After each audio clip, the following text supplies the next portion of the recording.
जय Shri Krishna friends, welcome to हरिमुकुंद।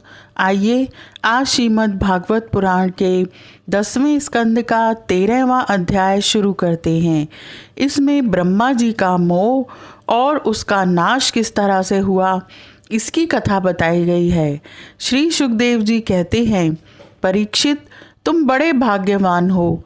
भगवान के प्रेमी भक्तों में तुम्हारा स्थान श्रेष्ठ है, तभी तो तुमने इतना सुंदर प्रश्न किया है। यूं तो तुम्हें बार बार भगवान की लीला कथाएं सुनने को मिलती हैं, फिर भी तुम उनके संबंध में प्रश्न करके उन्हें और भी सरस और भी नूतन बना देते हो। रसिक संतों की वाणी, कान और हृदय भगवान की लीला के गान, श्रवण और चिंतन के लिए ही होते हैं। उनका यह स्वभाव ही होता है कि वे क्षण प्रतिक्षण भगवान की लीलाओं को अपूर्व रसमयी और नित्य नूतन अनुभव करते रहें। तुम एकाग्र चित्त से श्रवण करो। यद्यपि भगवान की यह लीला अत्यंत रहस्यमयी है, फिर भी मैं तुम्हें सुनाता हूँ, क्योंकि दयालु आचार्यगण अपने प्रेमी शिष्य को गुप्त रहस्य भी बतला दिया करते हैं। यह तो मैं तुमसे कह ही चुका हूँ कि भगवान श्री कृष्ण ने अपने साथी ग्वाल बालों को मृत्यु रूप अघासुर के मुंह से बचा लिया। इसके बाद वे उन्हें यमुना के किनारे पर ले आए और उनसे कहने लगे, मेरे प्यारे मित्रों, यमुना जी का यह घाट अत्यंत रमणीय है। देखो तो सही, यहाँ की बालू कितनी कोमल और स्वच्छ है। हम लोगों के लिए खेलने की तो यहाँ सभी सामग्री विद्यमान है। देखो, एक ओर रंग बिरंगे कमल खिले हुए हैं और उनकी सुगंध से खिंचकर भौरे गुंजार कर रहे हैं, तो दूसरी ओर सुंदर सुंदर पक्षी बड़ा ही मधुर कलरव कर रहे हैं, जिसकी प्रतिध्वनि से सुशोभित वृक्ष इस स्थान की शोभा बढ़ा रहे हैं। अब हम लोगों को यहाँ भोजन कर लेना चाहिए, क्योंकि दिन बहुत चढ़ आया है और हम लोग भूख से पीड़ित हो रहे हैं। बछड़े पानी पीकर समीप ही धीरे धीरे हरी हरी घास चरते रहें। ग्वाल बालों ने एक स्वर से कहा, ठीक है, ठीक है। उन्होंने बछड़ों को पानी पिलाकर हरी हरी घास में छोड़ दिया और अपने अपने छींके खोल खोल कर भगवान के साथ बड़े आनंद से भोजन करने लगे। सबके बीच में भगवान श्री कृष्ण बैठ गए। उनके चारों ओर ग्वाल बालों ने बहुत सी मंडलाकार पंक्तियां बना ली और एक से एक सटकर बैठ गए। सबके मुंह श्री कृष्ण की ओर थे और सबकी आंखें आनंद से खिल रही थीं। वन भोजन के समय श्री कृष्ण के साथ बैठे हुए ग्वाल बाल ऐसे शोभायमान हो रहे थे, मानो कमल की कर्णिका के चारों ओर उसकी छोटी बड़ी पंखुड़ियां सुशोभित हो रही हों। कोई पुष्प तो कोई पत्ते और कोई कोई पल्लव, अंकुर, फल, छींके, छाल एवं पत्थरों के पात्र बनाकर भोजन करने लगे।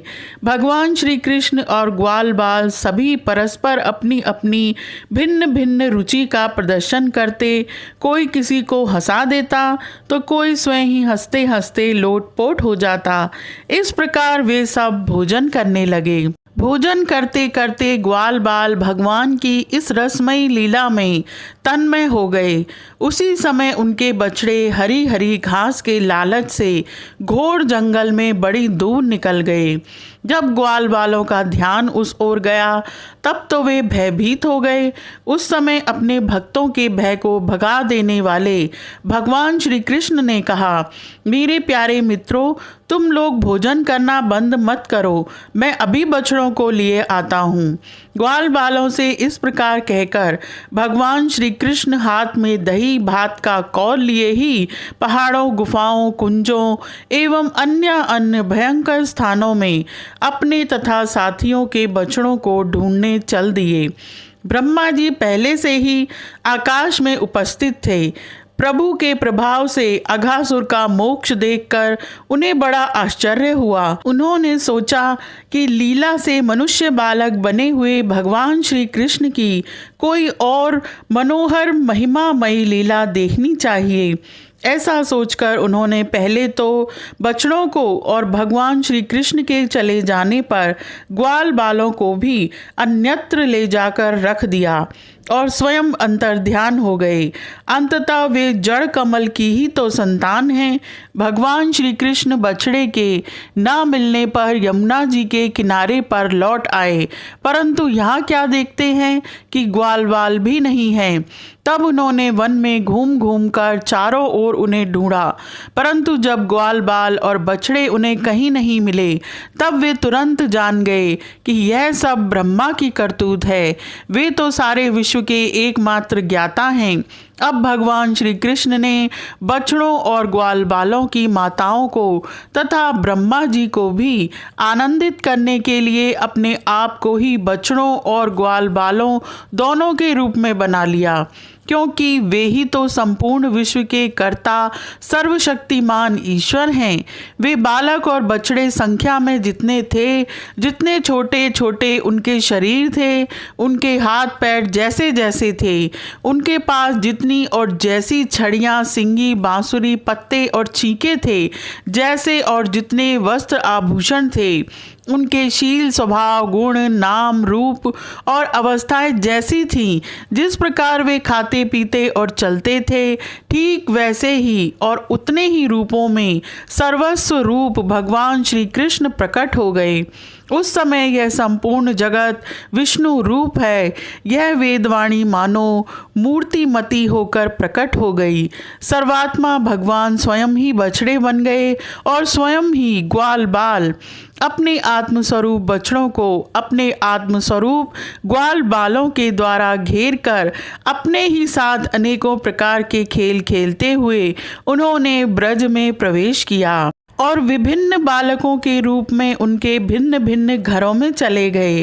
ग्वाल बालों की माताएं बांसुरी की तान सुनते ही जल्दी से दौड़ आईं। ग्वाल बाल बने हुए पर ब्रह्म श्री कृष्ण को अपने बच्चे समझकर हाथों से उठाकर उन्होंने जोर से हृदय लगा लिया। इसी प्रकार प्रतिदिन संध्या समय भगवान श्री कृष्ण उन ग्वाल बालों के रूप में वन से लौट आते और अपनी बाल सुलभ लीलाओं से माताओं को आनंदित करते। अपने अपने बालकों के प्रति व्रजवासियों की स्नेह लता दिन प्रतिदिन 1 वर्ष तक धीरे धीरे बढ़ती ही गई, यहाँ तक कि पहले श्री कृष्ण में उनका जैसा असीम और अपूर्व प्रेम था, वैसा ही अपने इन बालकों के प्रति भी हो गया। इस प्रकार सर्वात्मा श्री कृष्ण बछड़े और ग्वाल बालों के बहाने गोपाल बनकर अपने बालक रूप से वत्स रूप का पालन करते हुए 1 वर्ष तक वन और गोष्ठ में क्रीड़ा करते रहे। जब 1 वर्ष पूरा होने में 5-6 रातें शेष थीं, तब एक दिन भगवान श्री कृष्ण बलराम जी के साथ बछड़ों को चराते हुए वन में गए। उस समय गौएं गोवर्धन की चोटी पर घास चर रही थीं। वहां से उन्होंने व्रज के पास ही घास चरते हुए बहुत दूर अपने बछड़ों को देखा। बछड़ों को देखते ही गौओं का वात्सल्य स्नेह उमड़ गया। वे अपने आप की सुध बुध खो बैठी और ग्वालों के रोकने की कुछ भी परवाह न कर जिस मार्ग से वे न जा सकते थे, उस मार्ग से हुंकार करती हुई बड़े वेग से दौड़ पड़ी। वे पूंछ तथा सिर उठाकर इतने वेग से दौड़ रही थीं कि मालूम होता था मानो उनके 2 ही पैर हैं। जिन गौओं के और भी बछड़े हो चुके थे, वे भी गोवर्धन के नीचे अपने पहले बछड़ों के पास दौड़ आईं। गोपों ने उन्हें रोकने का बहुत कुछ प्रयत्न किया, परंतु उनका सारा प्रयत्न व्यर्थ रहा।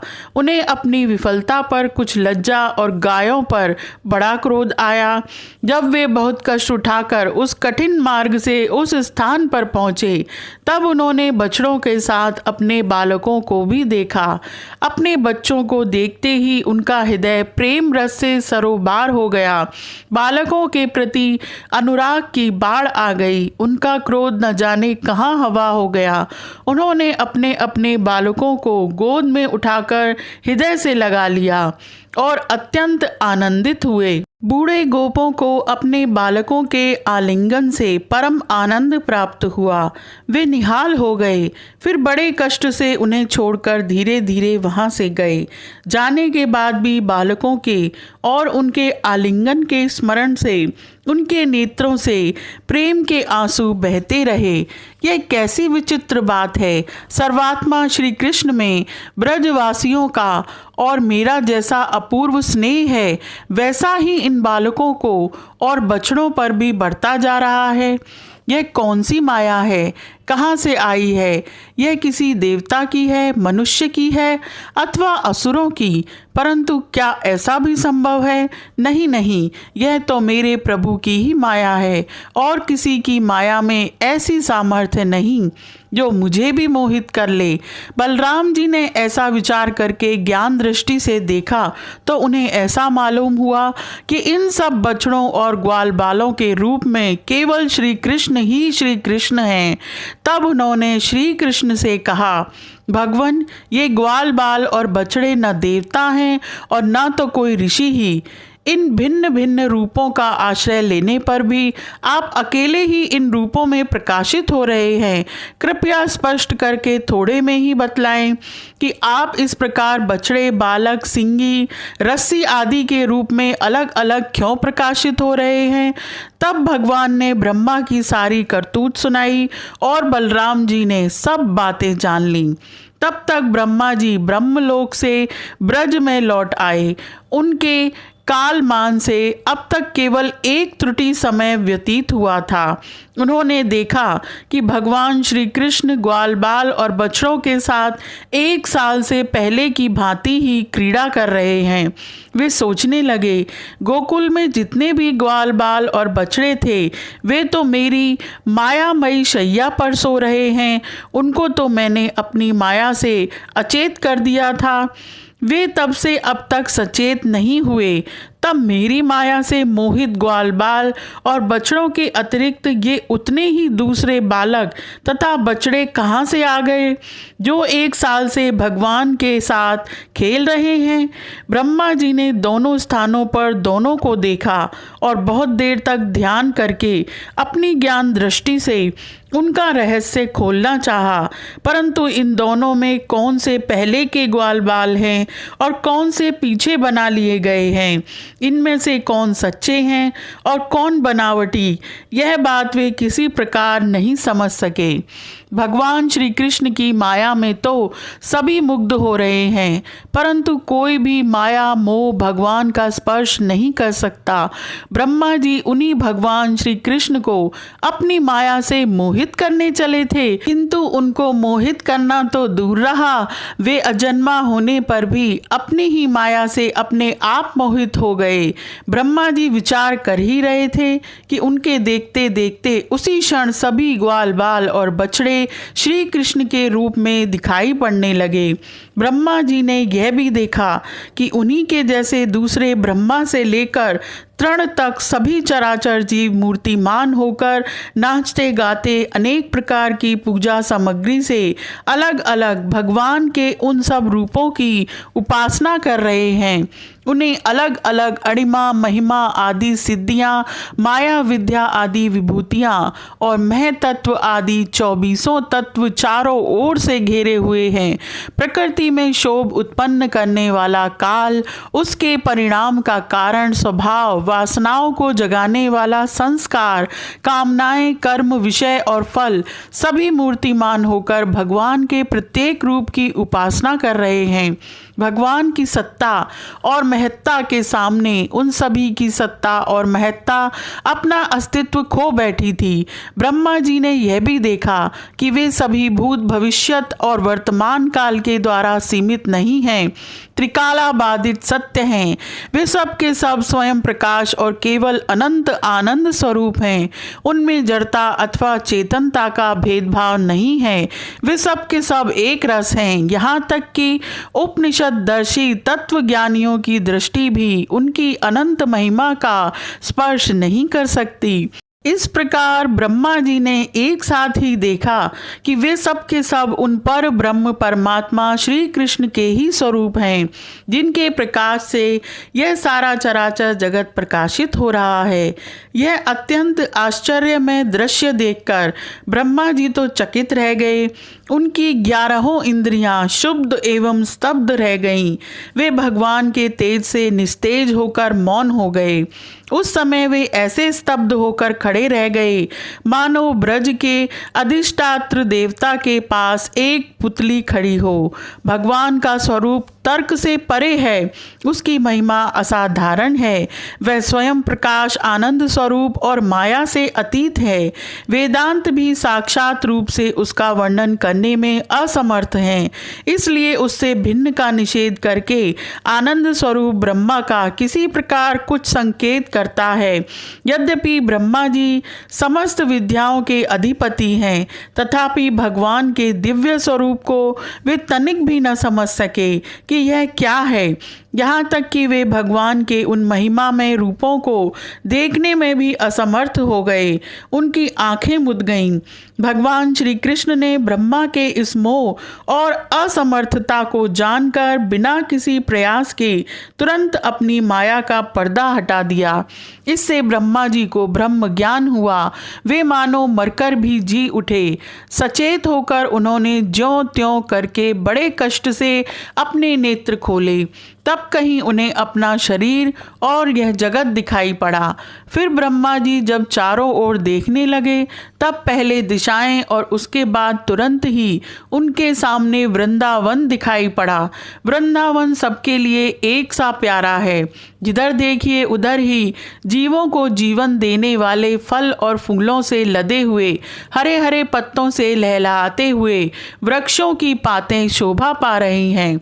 भगवान श्री कृष्ण की लीला भूमि होने के कारण वृंदावन धाम में क्रोध, तृष्णा आदि दोष प्रवेश नहीं कर सकते और वहाँ स्वभाव से ही परस्पर दुस्तज वैर रखने वाले मनुष्य और पशु पक्षी भी प्रेमी मित्रों के समान हिल मिलकर एक साथ रहते हैं। ब्रह्मा जी ने वृंदावन का दर्शन करने के बाद देखा कि अद्वितीय पर ब्रह्म गोप वंश के बालक का सा नाट्य कर रहा है। एक होने पर भी उसके सखा हैं, अनंत होने पर भी वह इधर उधर घूम रहा है और उसका ज्ञान अगाध होने पर भी वह अपने ग्वाल बाल और बछड़ों को ढूंढ रहा है। ब्रह्मा जी ने देखा कि जैसे भगवान श्री कृष्ण पहले अपने हाथ में दही भात का कौल लिए उन्हें ढूंढ रहे थे, वैसे ही अब भी अकेले ही उनकी खोज में लगे हैं। भगवान को देखते ही ब्रह्मा जी अपने वाहन हंस पर से कूद पड़े और सोने के समान चमकते हुए अपने शरीर से पृथ्वी पर दंड की भांति गिर पड़े। उन्होंने अपने चारों मुकुटों के अग्रभाग से भगवान के चरण कमलों का स्पर्श करके नमस्कार किया और आनंद के आंसुओं की धारा से उन्हें नहला दिया।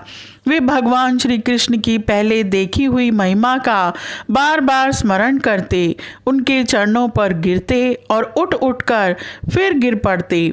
इसी प्रकार बहुत देर तक वे भगवान के चरणों में ही पड़े रहे। फिर धीरे धीरे उठे और अपने नेत्रों के आंसू पोंछे। प्रेम और मुक्ति के एकमात्र उद्गम भगवान को देखकर उनका सिर झुक गया। वे कांपने लगे। अंजलि बांधकर बड़ी नम्रता और एकाग्रता के साथ गदगद वाणी से वे भगवान की स्तुति करने लगे। यह अध्याय यहीं समाप्त होता है। आज के लिए इतना ही। Please like, share and subscribe my channel. Thank you.